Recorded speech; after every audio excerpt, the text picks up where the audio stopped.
This podcast is brought to you by Triathlon Coaching, where we help triathletes and cyclists like you train smarter to race faster. I'm your host, Jordan Donnelly, and on my left is former Australian Ironman Champion and head coach of Triathlon Coaching, Gerard Donnelly.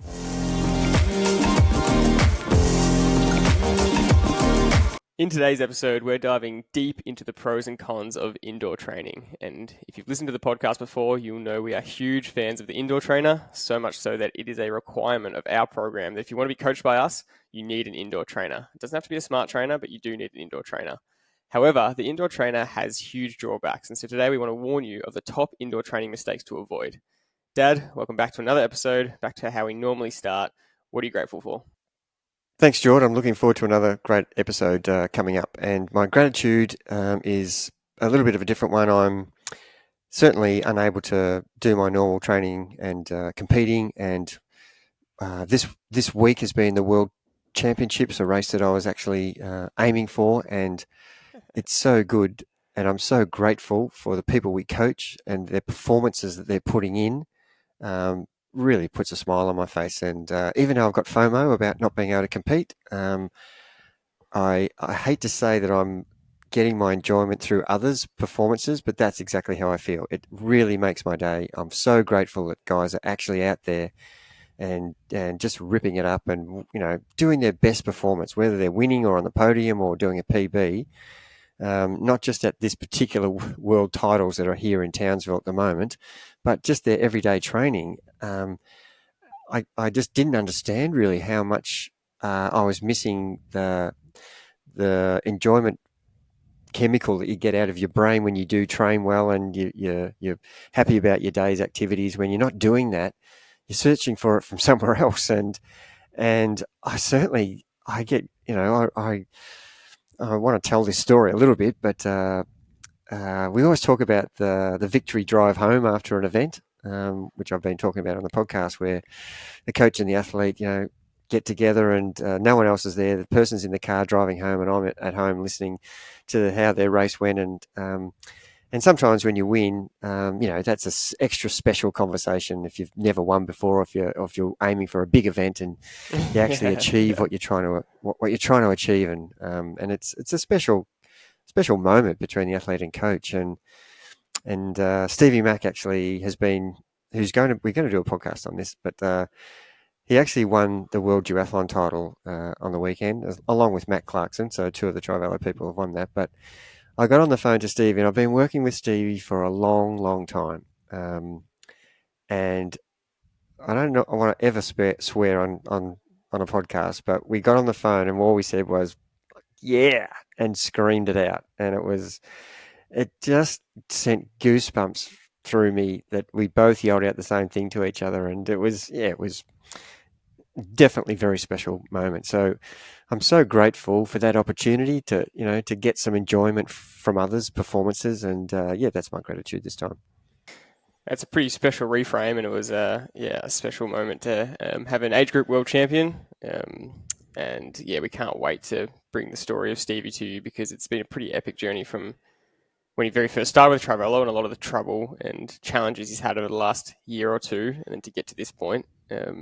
Pretty phenomenal. So we can't wait to bring that episode to you. My gratitude is I have found myself in a country I didn't expect to this year, which is Slovenia. And everyone keeps asking me, why Slovenia? I keep saying that I'm just chasing Tadej Pogačar. But I got to ride some of the routes around some of the beautiful mountains and gorges of Slovenia. And I seriously didn't know much about the country and expect it to be this good riding and this good environment and views and everything. And it's been pretty special. And yesterday I found myself on an 8 kilometer, 7%, pretty epic climb.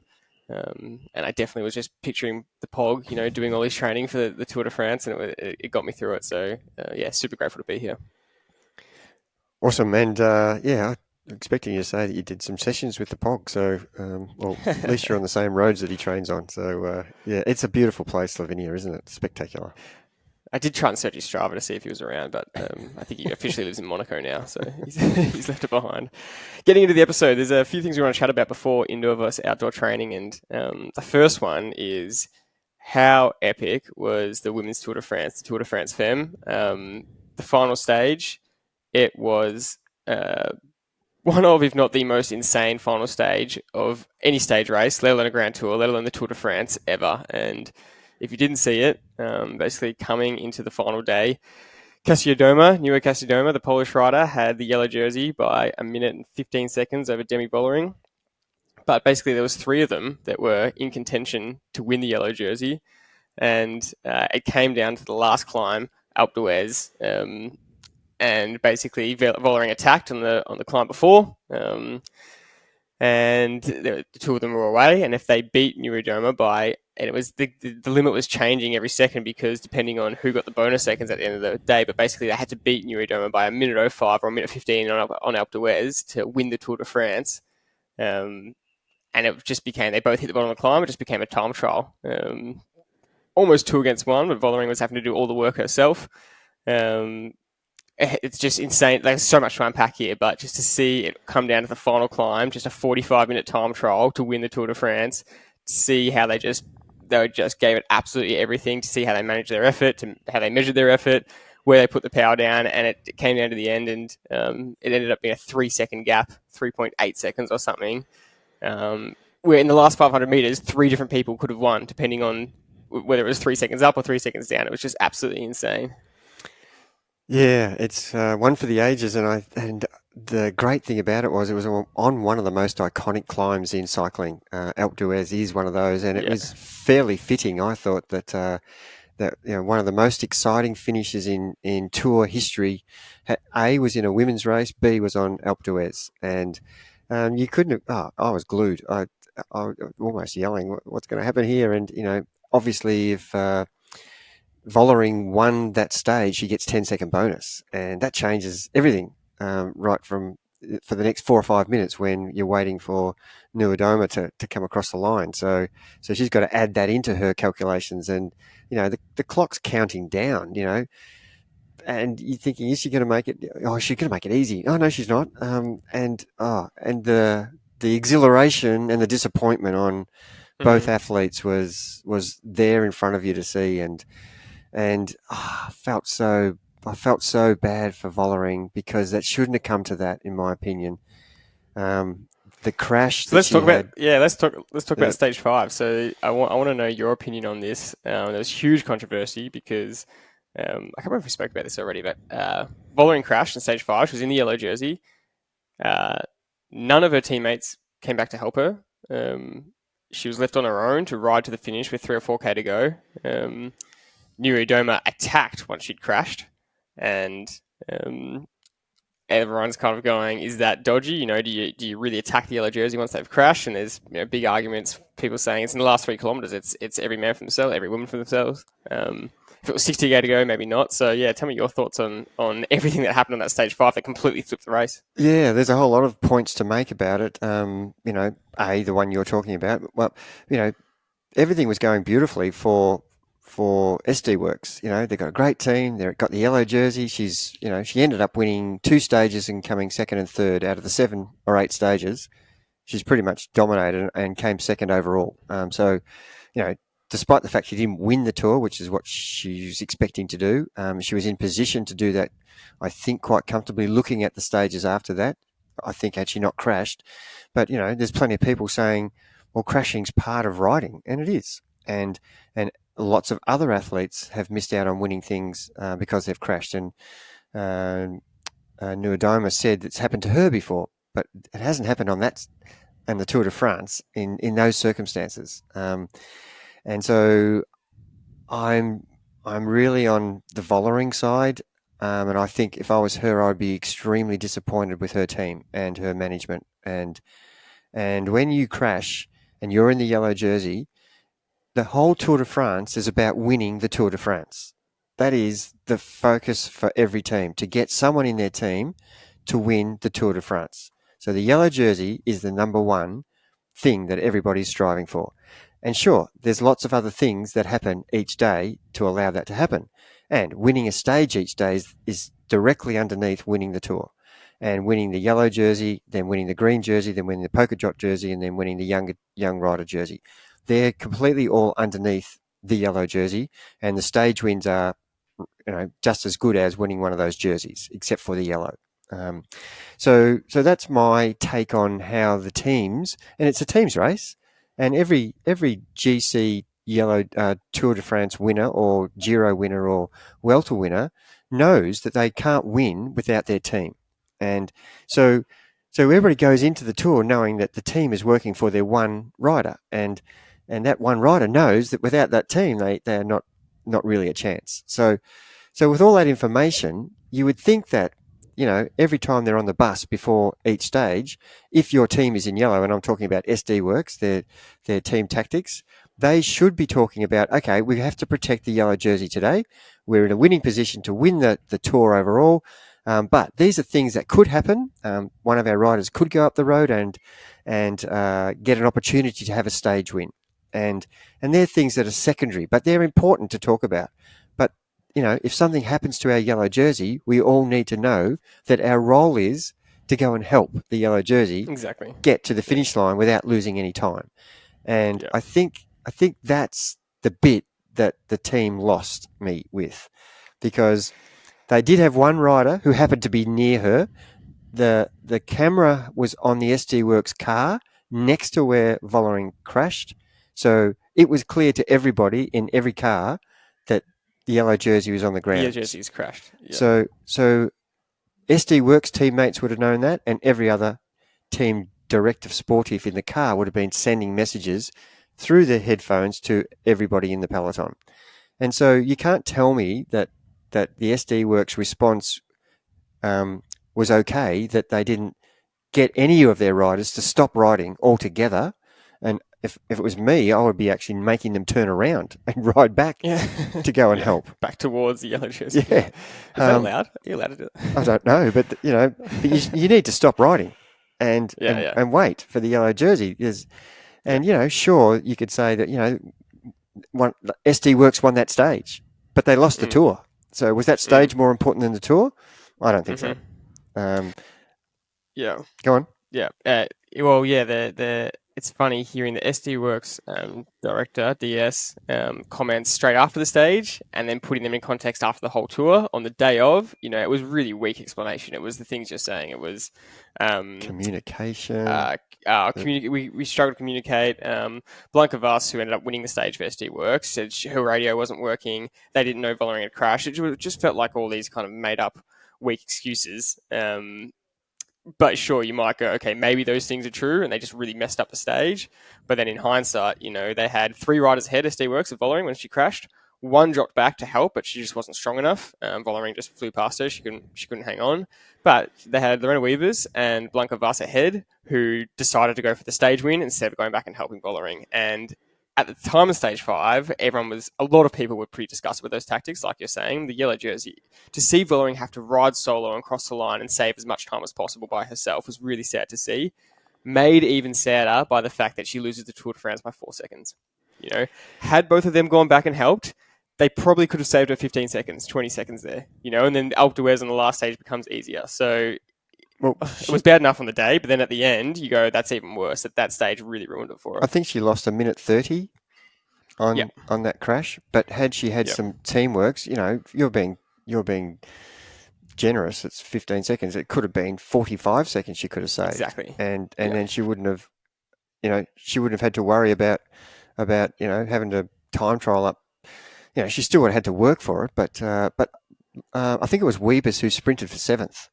And yes, that was also the thing that was just one of the most infuriating things to see. Sure, Voss, she's going to win the stage, that's great. But when you're sprinting in the front of the bunch for 7th place, when the leader has already finished, 100 metres ahead of you, I didn't understand that. That was the biggest thing that made me think this team are a bunch of individuals, and that's very harsh, I know.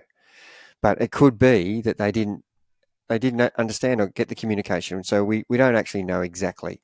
But from the outside looking in, I think Vollering's got every reason to be very, very disappointed with not only her management on the day, but her teammates. And it's cost her a tour. And, people go, well, that's part of sport. Everybody crashes. Well, no, it could have been avoided had the team done what the team is supposed to be there for, which is to support the person who's winning the race. And if it's another person who crashes and they're not in yellow, it's a completely different scenario. We wouldn't be saying this, but that it cost her the tour in the end to lose by less than 4 seconds. It's outrageous, and I wouldn't be with that team again. I would be moving. Well, she's leaving anyway. It's basically confirmed. I think it's not fully confirmed or 100% confirmed before the tour, but that she was moving teams, and maybe that's part of the rift in the team. And there's a lot of backstory. But Weavers was next to Vollering when she crashed. Weavers saw her crash and decided to keep riding, so that's inexcusable to me. And Lantern Rouge actually pointed out that Vollering sacrificed her own race at Liège-Bastogne-Liège to get Weavers the win, and Weavers was the one that celebrated early and got done on the line for celebrating early, which happened again at the Vuelta 2 stages ago, where I can't remember who it was, thought he had the win, and Roglic came underneath him. He started to put his hand up, and then Roglic came underneath him and won. And how many times are these pro cyclists going to do this? No, anyway, so go. No, I just think people have got to stop celebrating. People talk about what's a victory celebration. We joke about it in our bunch ourselves, and it's quite hilarious because most of us never win races. So I don't know why we're talking about our victory celebration. And you look.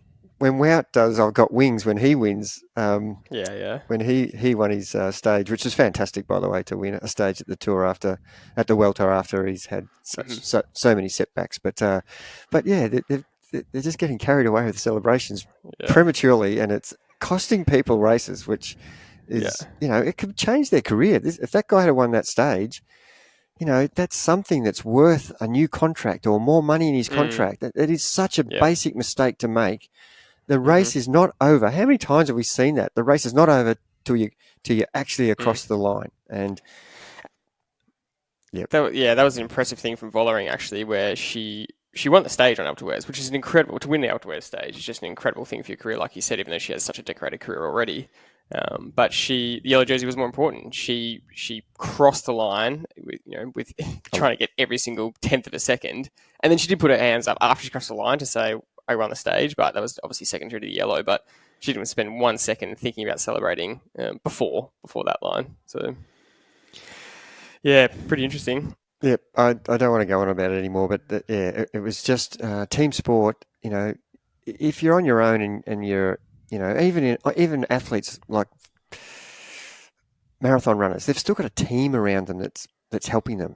So even though we are competing as an individual, the cycling as a sport at the professional level is a team sport, and it's highlighted when you go to Olympic Games when you don't have the support that like you do in your pro tour team and world championships where you're representing your country.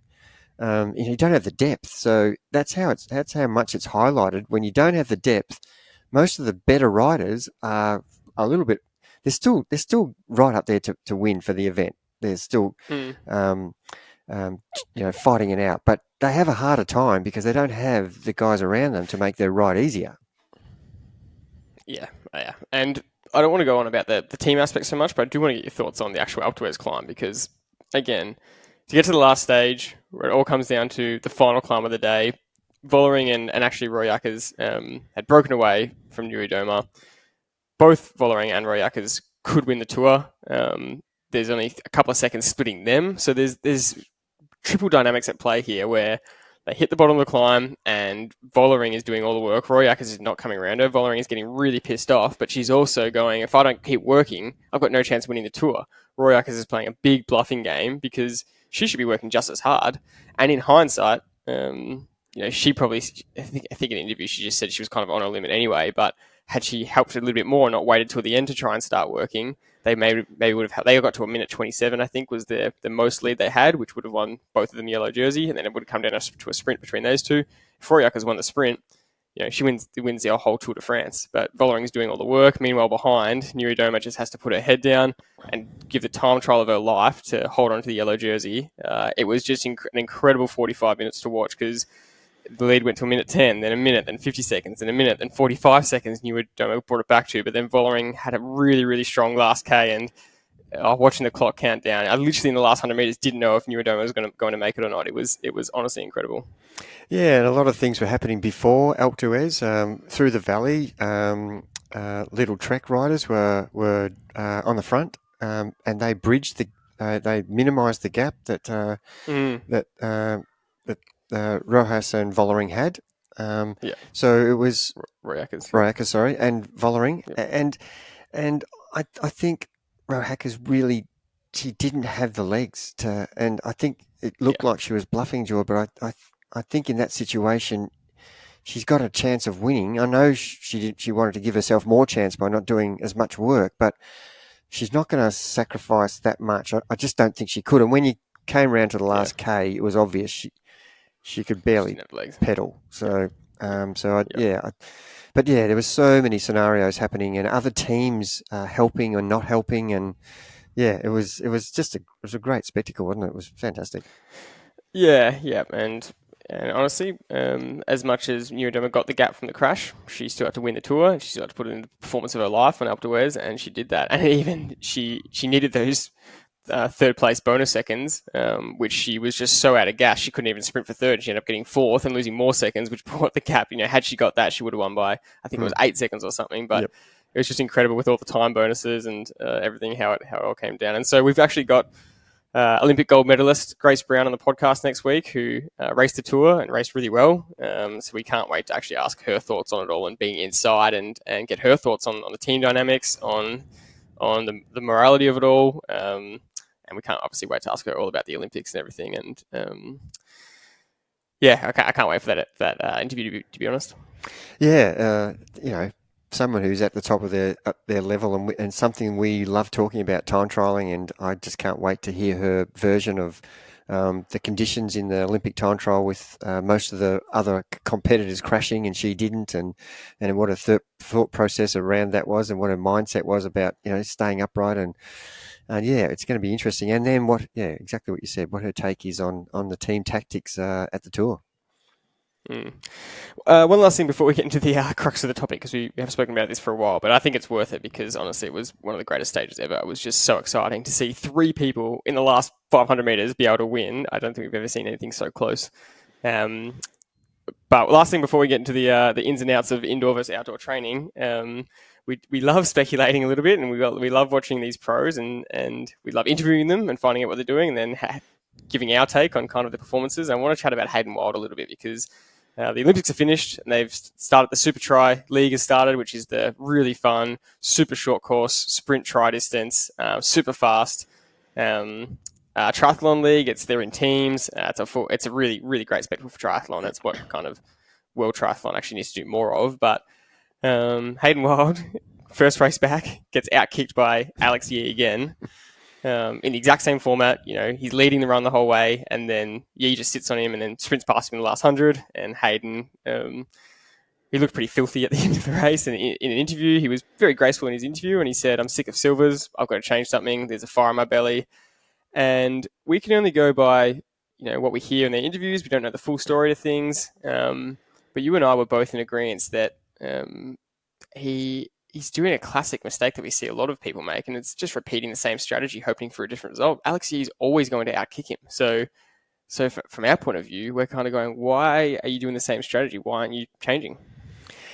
Yeah, and the listeners are going to say, well, at the Olympics, he didn't do that. He attacked and tried a different strategy, and that didn't work either. So that's a fair enough comment, but we agree with his tactic at the Olympics to a point. The bit we don't agree with was that he went way beyond his level. All he had to do was get a small gap within his limitations and then hold that gap. And if Alex Yee had to come back at him, like he probably would have, like he does, then he would have had a much more obvious chance to actually sprint against him. And that's the difference, I think. So yes, don't keep repeating the same mistake. And I don't think he did that. I think he tried something new, but he just went too far with it, and it ended up being the same outcome. So, I don't think, in my opinion, we can't be too critical. He is actually trying something different. I think the thing he was more annoyed about is that every one of these races, no one is doing any work in the bike, and he's doing all the work. And I think he needs to stop doing that, protect himself a little bit more, and see how much he can sprint better when he's not doing so much work on the bike. And, if you're worried about other people catching up from behind you, you're one of the two best runners in the field. Don't worry about those guys catching up. You don't have to sit on the front and make sure no one catches up. Let them catch up. You're still going to outrun them anyway, and that way you'll save your legs. This is the format we're in. And when he goes to 70.3 races or, races where there's no drafting, he is far superior than everybody else because they're actually having to work like he is in these bike racing races. So, he is a super talent, and put him on a race where there's no drafting, he's pretty unbeatable. And I think he's selecting races that's frustrating for him because he's the most powerful bike rider there and second fastest runner, yet he's not winning every race, yet he's probably should be winning more races than he is. But the format that he's in those events is not suiting him. So therefore he needs to change his attitude on the bike. He is a very strong bike rider, but he needs to let other people do the work. And especially in the Super League. And the Olympics, it's different where he was in the second pack and he had to ride hard to get across. But Christian Blumenfeld was in that second pack. And of course, they got the other New Zealander to drop back to help them. But that's a situation where when he gets into the main pack, he doesn't have to then do any more work.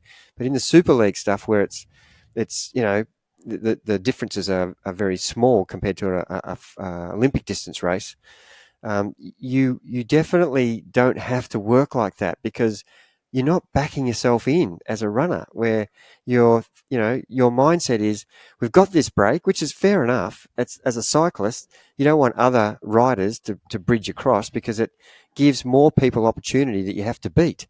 So if there's only 4 people you have to beat compared to 15, your chances are less. But when you're one of the best riders in the field, you shouldn't worry about that. That's the tactic he should change in this Super League stuff, I think. He's one of those races that's one of the best and most entertaining to watch because he just goes so hard. And I've been so often surprised about how hard he goes and how much he takes off and runs and usually holds it. Like you said, the Olympics was an example where it was beyond his limit, and so he just wasn't able to hold it in that back end. But yeah, that was his main comment in the interview, which we both pointed out, was he said he was really frustrated with the race. And yeah, he said that exact comment. He said, I'm doing all the work. I'm looking around. I'm trying to call guys through and no one's helping. And then the guys behind are going to catch up. And yeah, your point straight away was let them. Yep. He's a 13:30 fresh 5K runner. That is absolutely insane. That's borderline 5,000 meter, Olympic qualifying. Yep, as a fresh runner. So yeah, your point exactly. If he wants to have a better run off the bike, you cannot underestimate. We talk about this all the time. You cannot underestimate energy conservation and energy expenditure. And although just because he's super fit, he can get away with spending all that energy on the bike and then still run unbelievable and only be outkicked by Alex here in the last 150. But yeah, we'd love to see him just play the same bluff game as all those other guys. Just say, well, I'm not doing any work. I'll just sit in fine and I'll outrun you all. And I think the scene was set, 20 years ago with the Brownlee brothers, Alistair and Johnny. They were incredible on the bike and they blew races apart and got off and won. Every time. They were the fastest runners and the fastest riders. And, that's a rarity to have the ability to ride so hard. A lot of the listeners may not have seen a lot of those early day races where they just got on the front of those bike races in those drafting legal events and just rode people off the wheel. They were just hammering it and then got off and run, better than anybody else. And they won pretty much every race that was going around. I'm generalising a lot here, but they certainly set the standard, and no one else has been able to do that. And Hayden's about the next thing similar to the Brownlee brothers, except he's just not quite got the bike power that they had, and so he's not really fatiguing the other bike riders as much as the guys who can sit in and not working. They're working 30% less than Hayden is.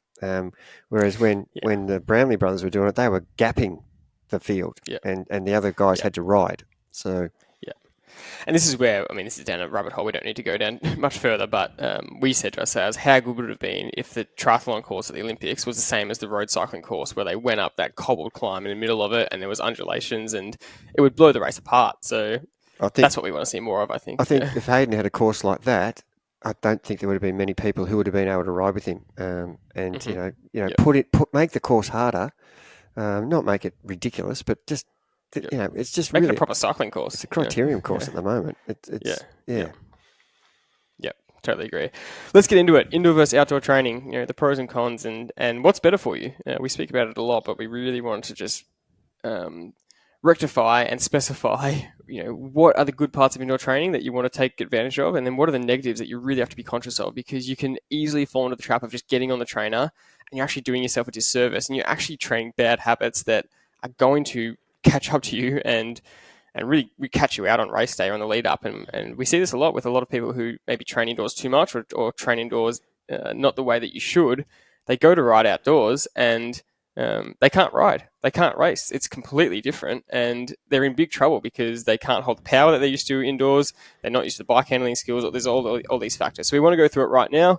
And I just want to start by saying I think the biggest advantage as an umbrella blanket of indoor training is the element of control. There's so many very varying elements in outdoor cycling that are out of your control. And for training purposes, to be able to control a lot of these variables in terms of weather and road surface and interruptions and course selection, the indoor training just provides you a really, really good environment to just have a really controlled session and get the fitness work, the VO2 work, the work that your body needs to improve its fitness. That's probably the biggest benefit. Yeah, it's like a science lab. You are just eliminating everything that allows you to recover when you're outside. Outside has lots of recovery because if you stop pedaling outside, the bike still goes. You're still moving. If you stop pedaling indoor, you're stationary. There's nothing happening.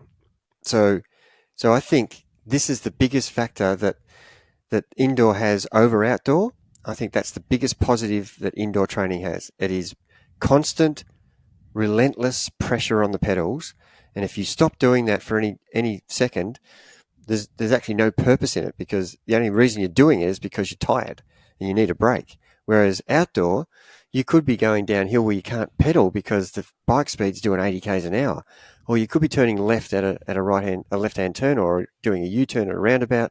You can't pedal around that, so you're going to get these rest periods. So the pressure on the pedals is hard to do outdoor. It's still possible, but you can't replicate that like you can indoor. And that is one of the biggest advantages of training indoor. It's like a science lab, and I've told this story before, and I'm going to just mention it again for those who probably haven't been back to episode 123 or wherever it was. During COVID, where we were in Melbourne, we weren't allowed outside for 12 weeks, more than 5 kilometre radius. So to do an endurance ride was near impossible to do laps around a 3 or 4 or 5 kilometre circuit. So 12 weeks is generous. I think it was almost 9 months. But yeah, so it was insane. it was restricting, and so we just said, righto, it happened to be winter as well here in the Southern Hemisphere. So a lot of the times it was raining outside, but there were times where it was actually good weather and we all wanted to be out there, but we couldn't do that on the circuits that everybody lived. Some people lived, in the inner city of Melbourne. They can't just do loops around, the inner city. I was lucky. I had some country roads where I live where I can do it, but it still was a very narrow circuit for trying to do 140k. Trying to divide 4k into 140k. It's like felt like 10,000 laps of the circuit you were doing, which is pretty mind blowing. But we used the indoor trainer during that period, and it was really difficult. And early on in our long endurance rides, I was getting fatigue and cramp and just exhaustion like I'd never felt before. And I had been doing, I'm not exaggerating, I've done 25 years of endurance riding where I've done between 100 and 150k most weekends. And that's a lot of the time it's outside. So here I am trying to do a 100k ride indoor, and at 70k I've got cramp, and I'm barely going to make it to the finish. And that showed me instantly in the first couple of weeks how much more difficult it is to ride indoor compared to outdoor, because there was no freewheeling in that 100k that was an aha moment for me, because there was no freewheeling, because I was in a Zwift event that was 100k, And if I stopped pedaling, I got dropped. And that was me finished. I couldn't catch up because there was 25 people in the bunch. And one of the things about Zwift is no matter how much power you ride by yourself, if there's 25 other people riding, similar power, you're never going to catch them back again. So you have to ride like twice as much power to get back to a bunch that you're chasing on Zwift, which is not real in the real world. If you do that in the real world, you'll catch back up. But the thing about that is you can't afford to freewheel, because if you do that, you're going to get dropped. So I can't believe how much more difficult it was. And it took, I reckon, nearly 4 or 6 weekends of doing that. We did the same endurance ride for nearly 12 weeks.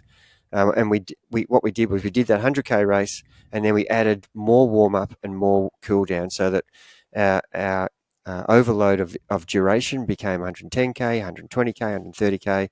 And so this controlled environment, my body started to adapt, and I didn't get cramp until, at the 110K mark of the second week, and then I didn't get cramp till the 130K mark of the fifth week. And so my body was getting better and better at adapting to this relentless pressure on the pedals. And by the time I got to ride outdoors, however long it was, 3 or 4 months later, we started doing our normal circuits, and we were riding literally 5 or 10% faster around all of these circuits than we had ever done before. We set PBs on roads that we've been riding for 20, 25 years. Just because we had this 12 or 14 week period where we were just controlled indoor training, relentless pressure on the pedals. It wasn't just that endurance ride. It was every single ride we're doing. We had 7 sessions a week. Sometimes we were doing double sessions because, it was COVID and you had more time, morning and night sessions. And that to me it made me understand that training indoors had a really good place in your program. Huge advantage for every reason you just explained. But with that sustained pressure on the pedals, which is incredible for your fitness, the flip side of that exact coin is the increased risk of injury. And we would say what we see on cycling is it's very difficult to get injured with overuse. We just don't see it very often with cycling, but we do see it with a dramatic increase in indoor training. Just so often that sustained pressure, it can often be, you're almost doubling your load on your knees on the indoor trainer than, like you're saying, than outdoor. And so we do see people start to get really sore knees if they do it too quickly. So that's something very specific to be aware of, that while it's great fitness, you can't just jump into a 3-hour ride indoors because that's what you do outdoors. It's going to be almost too much for you. So it's something to really, really pay attention to. Yeah, and as you said, and the example I gave, I've been doing these long rides for decades, and yet my body couldn't cope with 70K. And so if you expect to go from, if you're just new to the sport or you haven't done a lot of cycling and you want to do a 3-hour ride, 3 hours indoor is like 4.5, 5 hours outdoor. That's the equivalent stress on the body. So if you're thinking about doing a 3-hour ride outdoor, you would, if you're going to go indoor, unless you've done this for years, I'm talking decades indoor training, you would need to subtract an hour to an hour and a quarter. So you'll be doing, 1 3/4 hours to 2 hours indoor for a 3-hour ride outdoor. And if you don't do that, you're going to actually load yourself so much that the reason it's hard is because the pressure's on the pedals and there's no freewheeling, which we've talked about a lot, but also you're not moving around the bike like you are outdoor. You would be surprised how much you move on your bike when you put your hands down the drops. You can do this on the indoor trainer as well, but you don't tend to do that. You tend to sit in a more comfortable position because aerodynamics doesn't matter. And that would be one of the negatives, is you should be sitting in a position indoor that you're going to sit outdoor. And we'll talk about that in the TT position a little bit later, but certainly you're sitting more upright indoor, and therefore, you're going to be stressing the body in the one position for hour upon hour, whereas on the bike outdoor, you're moving around the bike, sitting further forward on the seat when you're going uphill, maybe more relaxed when you're going downhill. You actually, you're not even pedaling. So these are things that are going to help you to not have the muscles stuck in the same position for 2 or 3 hours at a time, and you don't notice it's happening because you move around so much outdoor. So the purpose of outlining all these pros and cons of both indoor and outdoor is to help you make smarter decisions about how much training you should do indoor versus outdoor, because of course, if you go full one way or the other, it's not ideal. And so we just mentioned that one of the biggest benefits of indoor training is the control. So with all the major benefits of that come under the banner of control, which means no interruptions to the training, no traffic lights, no stopping for pedestrian signs for roundabouts, for corners, the convenience of training at any time because it's indoor, not affected by wind, not affected by temperature, the ability to just train when you want under the same conditions. They're all, as much as they're positives for indoor training, they're also very much negatives because you need to be training all those things. You need to be training all those factors. And so if you just train indoors all the time, you're not going to learn how to ride corners properly. You're not going to learn how to ride difference in undulations and changes in terrain and practice your gear changes frequently and practicing riding different cadence because often you'll just ride the exact same cadence on the trainer because you don't need to change. Whereas on the outdoor, we know that we've spoken about this a lot, you're constantly changing gears every 5 or 10 seconds, potentially depending on the terrain. So it's really funny to me that all the big benefits of the indoor training are equally the big negatives. Yeah, it's a bit of a conundrum, isn't it? I totally agree, and I think sometimes, depending on where you are in your program in the year, I think you manipulate it to suit where you are, and if it doesn't matter that your A race is 8 months away and it's got lots of descending with tight corners and lots of temperature changes and wind. That doesn't matter when you're early in the program, but it does matter though when you get close to your actual A race that you need to be training in the conditions, the wind, the temperature, the changes in gradient, learning how to descend better than you have before. We should be practicing that all the time, but there are times where that is really important and you need to be not indoor. And obviously, from our experience with all of the data we collect, we find that the power number indoor is lower than the power number outdoor. And so, if you're training indoor all the time, you're actually, when you go to train outdoor, you're going to train to different numbers for a start. So there's that problem straight away with, now I have to retest outdoor because it could be 6 or 7 watts difference between what I'm capable of doing indoor compared to outdoor. And then there's the problem you and I see all the time where people are using a different power meter than the one that they ride outdoor. So you've got all these technological things as well as physical things that prevent you from being a better bike rider. And that's in fact what we're trying to do in our training, in our practice, is to continue to evolve it to be a better bike rider. So we're trying to eliminate as much of those things that are preventing us from doing that and adding those things into our program that are going to let us be a more competent rider. So I wanted to dive into the tech side of things in a second because there's so many technicalities with indoor settings that we see so many mistakes of, and it actually ruins people's training sessions and you're not getting the most out of your training session. But before that, I want to kind of talk about this idea of indoor versus outdoor numbers and position. And you mentioned it before that you're not riding the same position indoor as you are outdoor. And for a lot of athletes, just the basic mistake of they're on their TT bike on the trainer, but they're actually sitting up because you can push more power. And it's just a natural instinct to want to push more power in training. But you need to be in the TT position all the time. When you're doing your main sets of work, you need to be in the TT position. That doesn't mean you do the full hour and a half of your session in the TT position. I'll often warm up sitting up because it's tough to sit in that TT position. In any recovery sets, I'll sit up and take a break. But in any of the hard sets and for those extended periods, you want to be in that TT position. But even then, being in the TT position on the trainer is very different to being in the TT position outdoors. You're always adjusting outdoors. You're slightly forward, you're slightly back.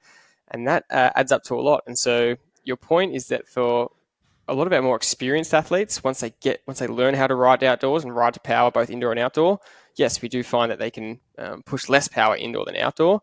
But it's almost the opposite for the more beginner athlete. They can get away with holding better power indoor because the trainer's helping them because it's that constant resistance. And then when they first go outdoors and try and replicate that, they're so not used to pressure on the pedals. They're so not used to the right gear changes that they're actually not able to push as much power. We see this in FTP tests a lot.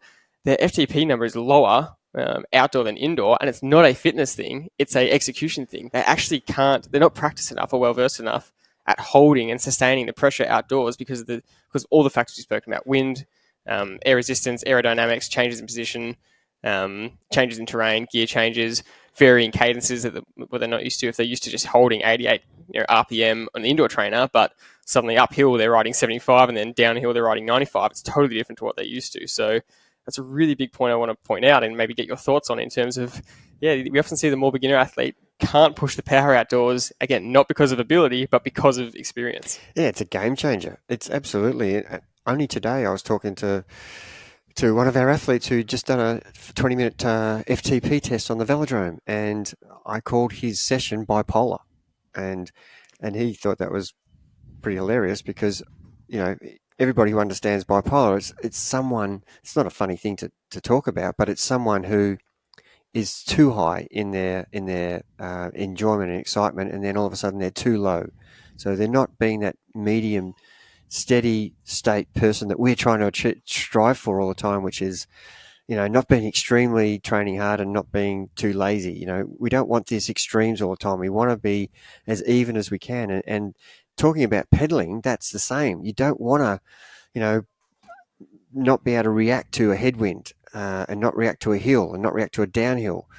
You've got to be trying to keep yourself in those steady ranges. And when I looked at his graph, like he's going around the velodrome and there was quite a wind. And when he came around the top bend, you know, his power went up. He averaged 280 and his power went up to 340 around that section. And then the wind changed. So all of a sudden he's doing 220 on the next section with the tailwind. And he's saying it was super frustrating. I just couldn't get the evenness of my speed and my power because the conditions were changing all the time. And so I'm saying to him, that's why training outdoors is something that you have to really concentrate on, practicing that pressure on the pedals and using your gear changes to make sure that your cadence is still sitting at between, and at one point he had a cadence of 106 and he's normally, you know, somewhere between 90 and 95. But because he wasn't changing gears quick enough, you know, in a velodrome, you're literally doing a lap in every 30 seconds. So a lot of gear changes happening, headwind, tailwind, crosswind, headwind, tailwind, crosswind. That just happens every 30 seconds. So you're forever changing gears. And so when you change gears to an easier gear, the power drops. And when you change gear to a harder gear, the power rises. So you've got this conundrum of the power dropping. And when you're indoor, none of this happens because there's no changes in terrain. There's no changes in wind. The velodrome doesn't have changes in terrain, it just has the wind. The wind was blowing him all over the place. Yeah. And that was enough. Imagine if you do that on a stretch of road with a crosswind or a sidewind, sorry, a headwind or a tailwind and changes in gradient, then your power is dropping and rising too much. It's that bipolar thing we want to avoid. And so that's my message to him is we've got to get better at that. You've got to get better at holding the power more even. And I highlighted 30 seconds and he did 340 watts for 30 seconds. And his next 30 seconds was 250. That's like 90 watt difference across 1 minute. Yeah. That's crazy riding. And no wonder he was fading. It wasn't a fitness thing. It was an execution because of the conditions, which is why this topic is so important. You have to get used to this and train in conditions that are uncomfortable, whether it's temperature, whether it's wind, or whether it's terrain. They're the three things that are going to make you a better bike rider. And if you just ignore the fact that your power is going up and down and don't change anything, you're not going to be that good rider who can control the power in any condition. And that's where a lot of our time trialers, as cyclists and as triathletes, are incredibly good because they can control their cadence and power no matter what the conditions are. And in fact, the big thing we say is make it as windy and as hilly as possible because we'll perform better. Because we know how to change gears, we know how to ride in the ranges, and people who haven't practiced that, and it sounds easy, you just go and practice that. Well, you know, we've had athletes who've been trying to do it for 2 or 3 seasons, 2 or 3 years, who are just getting it properly now. And guys who've just started in the last 16 or 20 weeks, I don't expect them to get it straight away. I expect them to make lots of mistakes and still be having to think about that. And it's just not going to come like that because unless you're outdoors training all the time, you're not getting to practice that indoors. And that is one of the key things about becoming a better rider and being able to control your power. Whether you're a time trialer or a road rider or a criterium rider, you still have to be able to control that. I can ride at 200 watts. Now I can ride at 250 without it going from 220 to 280 to 220 to 280 all the time. And don't underestimate that. This is key to being the best bike rider you can possibly be. You've got the same level of fitness, George, that you have not knowing this. And then, George, I teach you this. You're the same level of fitness, yet you're riding so much faster. It's just as obvious as that. Yeah, I had a great chat with one of our athletes this week about it, who also competed at the World Champs last weekend. And to his credit, he was looking for areas of improvement, and looking at our gold standard athlete, which was Stevie Mack, who age group world duathlon champion. And I said, well, let's compare the data, and you don't want to compare to other athletes to compare yourself to in terms of time and result, but you do want to compare in terms of execution. And this athlete was exactly what you said. They've been in the program 16, 20 weeks, very short amount of time with us, and you compare that to Stevie. They rode incredibly well for how fresh they are to riding like this and executing like this. Well above average. Exactly what you've just said. That having not had this knowledge and then now riding with this knowledge, rode the course fantastic. But then you compare it to Stevie Mack, who's 4 or 5 years ahead. He's just another level up, in terms of the evenness of riding, in terms of time spent inside the right zone versus outside. This athlete who's been in the program for 16 to 20 weeks actually had double the amount of time spent outside the zones than Stevie Mack did. And I would say that if I didn't look at Stevie Mack's results, I would say that athlete A rode really well, and they spent way more time in the zones than they did in week 1 of our program, in the right zones. So that just shows you exactly what you're saying. It can take seasons to get this right, which is why a mix of indoor and outdoor is so important. Yeah, and I think you hit the nail on the head there, showing him his first 2 or 3 weeks of training under our program and under our instruction. Like, his power zones were even from zone 1, 2, 3, 4, 5. And now we've got very little in 1 and 5, and the majority of the time's spent in. So he's improved incredibly. But then when you look at the A standard, he's got a lot more to go. But where he's come from is brilliant. But it just shows you it's just not going to happen overnight. Yeah, absolutely. So I want to finish off with the tech side of things, because once you do start to train indoors, especially if you have a smart trainer, if you actually don't have a smart trainer, this doesn't impact as much, but you still have to be aware of your indoor kind of settings. But if you are using a smart trainer, there's suddenly all these extra settings that you have to make sure you're not using or you're using properly to get the most out of the session. And so to start off with, when you use a smart trainer, you have to understand the concept of doing a free ride on the smart trainer or doing a controlled non-free ride. And so when you do a free ride, it means you just either go into Zwift and select a course, and you ride with the gradient just like you would outdoors. It's kind of replicating that. The negative of that is that it's the same thing as outdoor. If you're trying to do a session, if you're trying to do a 3-minute effort, but then you hit it downhill, you can't do the effort properly, just like outdoors, why it's a negative. So majority of people, when they're doing a controlled session, will do the non-free ride. But the negatives that can be associated with this are, 1, erg mode, which is a big no-no for us. The reason it's a no-no is it holds you at a set power, and then you have no ability to go up or down, which is just not the way we want to train ourselves to ride. The other big factor is in these controlled rides, making sure that your settings are correct. You could select the session, but if you don't look at your FTP settings, either on Zwift or any program you use, or in Training Peaks, or however you've downloaded the file, so often we see athletes just start a session not looking at that number, and it's just telling them to ride 3 minutes at X power, which is either way too hard or way too easy because their settings aren't right. And so suddenly there's this whole other element of things where you just have to make sure that you're going into your settings, checking these little things. Erg mode off, yes, good. Are my settings correct? Before I start the session, what's it asking me to hold for 3-minute efforts or 30-second efforts or 1-minute efforts? Can I actually do that? Is that what the session's prescribed? Or are these settings different to what's on my Training Peaks or my Garmin? And you just have to do these little checkbox of things before you start a session to make sure you're getting it right. And so often an athlete has finished a session going, I don't know what happened there. And we're going, your settings was wrong. It was completely telling you to train to different numbers than you can do. Yeah, it sounds simple, and there are so many apps that are, Strava, Full Gas, Zwift, Garmin, Wahoo, Trainer Road, Training Peaks. Yeah. I can just keep going. And every one of them has their own setting for your FTP. Mm-hmm.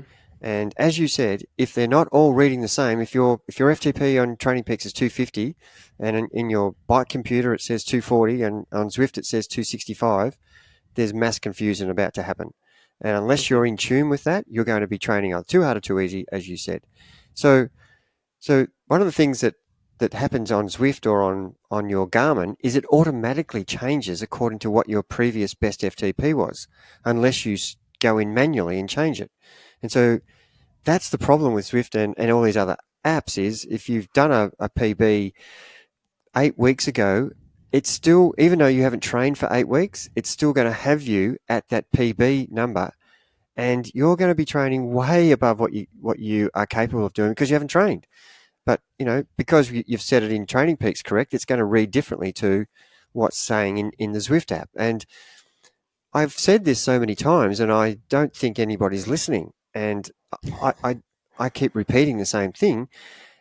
And one way around it is do the preparation before your training session. What are my main set numbers for tomorrow? And if I'm doing 30-15s, or if I'm doing 8 minutes, or if I'm doing 5-minute efforts or 10-minute efforts, get a bit of paper.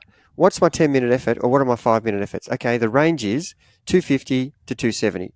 Put it next to you. Okay, you open up the Training Peak session, you load the session onto the app that you're going to use, whatever it is. We'll just use Zwift as an example. And then it says to you in the right-hand corner, 230 to 240 for your 5-minute efforts. Well, straight away you'll look at your bit of paper and go, well, that's not right. So you need to investigate why it's not right before you start your training session. That's as simple as the solution is. So you have to do the preparation so you know what you're meant to be doing on any given ride on any given day. And that's just lack of attention to detail. If you go halfway through a training session and you're riding way too low, but you don't know that, I think that's poor on your behalf. And it's easy to do, but it's also easy to rectify and to stop yourself from doing it. And as long as you're aware of this, and we've said this so many times on the podcast, and even to our athletes sometimes, they're not really understanding what we're saying because it sabotages your own session. And most of the time people will use that as an excuse. So I'll forget this indoor stuff. I just ride outdoor. There's no tech stuff that I have to worry about. But there is still tech stuff you have to worry about. You make sure that all the metrics on your bike computer are right. So it is a key component of why it's important to get everything right indoor so that you're not wasting sessions, because I've said many times, every session counts.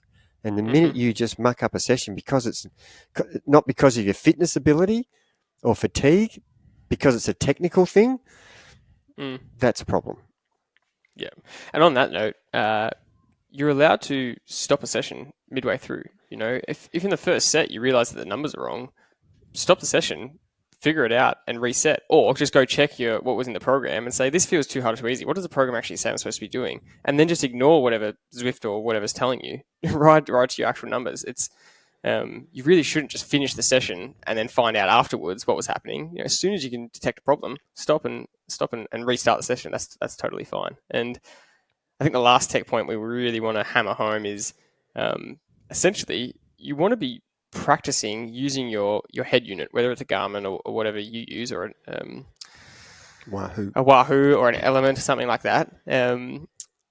You should be using that in all your training sessions anyway, because that's what you're going to be using in the race. You're going to have a computer screen in front of you. So you and I both just completely ignore the power on the screen. And we're using our head unit and we're using the lap function of our head unit, which is really important. We're using instant power, sure, to see what we're currently doing, but we're always keeping an eye on the average power for that lap so that we know that our average in that effort is within the range that we're hoping to hold. So that's just a really key final point that we've said that to death, but it's just a really, really important reminder. Keep using your head unit.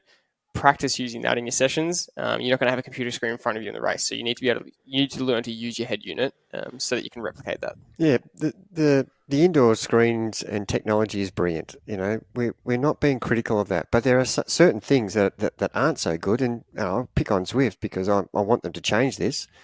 They don't give us lap function. It's just instant power the whole time. And how can you work out what your average power is over 5 minutes when you're looking at a number that's fluctuating probably by 10 or 15 watts every pedal stroke? So that is a real drawback, that you don't have average lap power to look at on the screen. And until they fix that, it's almost a useless bit of information to look at. You can't mathematically work it out over a 10-minute effort what you've averaged. No one can convince me that they can. It's not possible. Yeah, exactly right. So Any main conclusions from indoor versus outdoor training? We've pointed out some really key mistakes with indoor, as well as some really big benefits. But funnily enough, the negatives of indoor are what the positives of outdoor are, and then the negatives of outdoor are what the positives of indoor are. And so I think I want to grab your conclusion on, if someone's asked the question, what's better? How do you answer that? Every well-balanced program has to have indoor and it has to have outdoor as part of their program. And whether it's because of weather or specifically getting the best out of the session, you need to have that option available to you.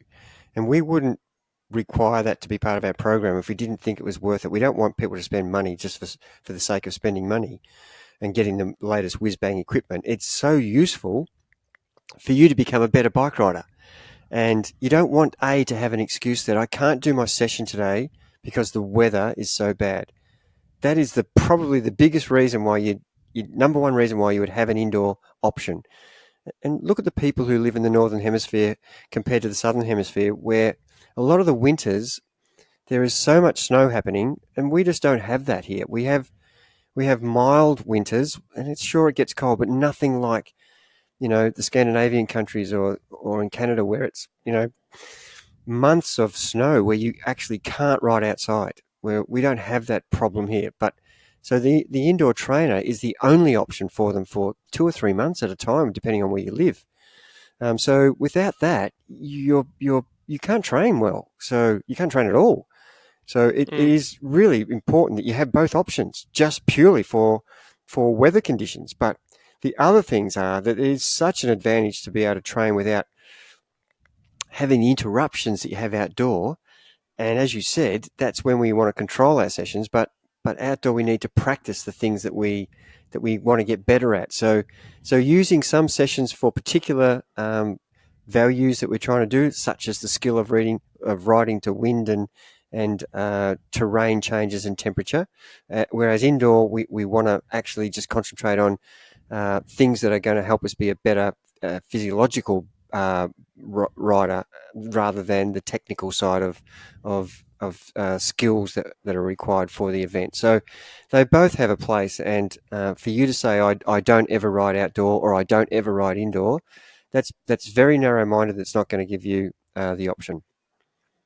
So I want to finish by asking you, when the weather allows, if you could ride indoor or outdoor, what's your decision making? How are you deciding whether to ride a session indoor or outdoor throughout the week? Is the course that's available to me convenient and nearby, and it's not going to take me an hour or two to drive to? That would be my main decision. What is today's session, and is the course I've got outdoor appropriate? And if it's not, and I don't have the time, I'll ride indoor. And so for you, there's a velodrome 40 minutes away, 45 minutes away. You've got the hills around you, perfect for zone 2 riding, endurance riding. So, but you are often changing. Some weeks you're at the velodrome and doing your VO2 work, and some weeks you're indoors. So how are you, and some days you're doing your zone 2 indoors, and you're doing a hill climb at Alpe d'Huez or just zone 2, and some days you decide to go outside. So again, let's say that the weather's fine. Why are you choosing indoor versus outdoor? Most of the time it would be time that I've got available. So if I'm short on time, I will have to choose the indoor option.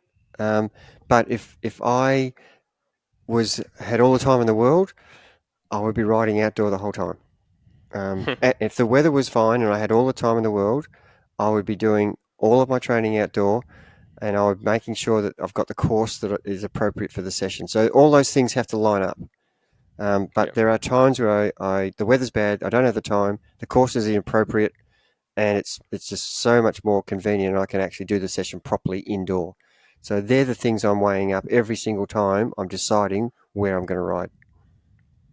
That's so funny because we are huge proponents of the indoor trainer, and I love it as an option. But yeah, I'm exactly the same. That if I can ride outdoors, I'm riding outdoors. The indoor is a last resort, even though it's so valuable. And that's funny that we both have that conclusion. And I think that's because we know that there are more than enough times where riding outdoors isn't the option that will get the indoor training. And so we're willing to make that decision that anytime we can ride outdoors, we ride outdoors. I just want to finish off by saying the fun component has to be taken into consideration.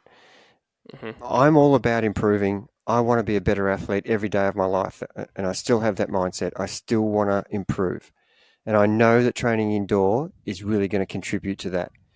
But I still want to enjoy myself, and I love riding outdoors. Just that freedom of riding wherever you want, and if the sun's on your back, and you just get to see the scenery, and it's fun. It's just a fun thing to do. I love riding my bike outside. I know that riding my bike inside gives me the things that I need, but it's not as much fun. That's a great way to finish. It's a great conclusion. We hope you've enjoyed this one. It's been a long one. We had a lot to discuss with the Tour de France women's and this actual topic, but we hope you've enjoyed it. And we've got some really good case studies and interviews coming up in the next couple of weeks, which we're really excited for. So thanks as always for listening, and we'll see you in the next episode.